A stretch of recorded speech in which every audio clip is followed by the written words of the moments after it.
আসসালামু আলাইকুম, this is me Sharif. Cambodia দক্ষিণ পূর্ব এশিয়ার একটি দেশ। এর অবস্থান হলো পূর্বে ভিয়েতনাম, পশ্চিম ও উত্তর পশ্চিমে থাইল্যান্ড, উত্তরে লাওস, দক্ষিণে থাইল্যান্ড উপসাগর সমুদ্র। কম্বোডিয়ার রাজধানী হলো নমপেন। বর্তমানে কম্বোডিয়ার অবস্থা খুবই খারাপ। আপনারা কেউ কম্বোডিয়া যাবেন না, কারণ সেখানে লাখ লাখ টাকার বেতনের প্রলোভন দেখিয়ে দালালরা আপনাকে নিয়ে ক্যাসিনোতে চাইনিজদের কাছে বিক্রি করে দেবে। কাজ না পারলে সেখানে অনেক ঝামেলা হয়। বিশেষ করে অনেক কোম্পানিতে টর্চার করে।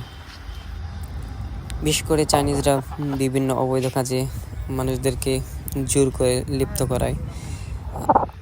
আপনি একজন মুসলিম হিসেবে কম্বোডিয়া কখনো যাবেন না, কারণ মুসলিমদের জন্য কম্বোডিয়া না।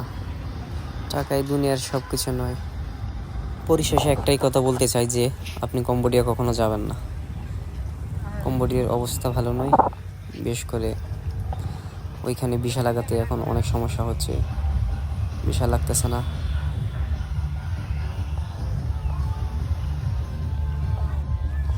সাবস্ক্রাইব করে পাশে থাকুন। ধন্যবাদ।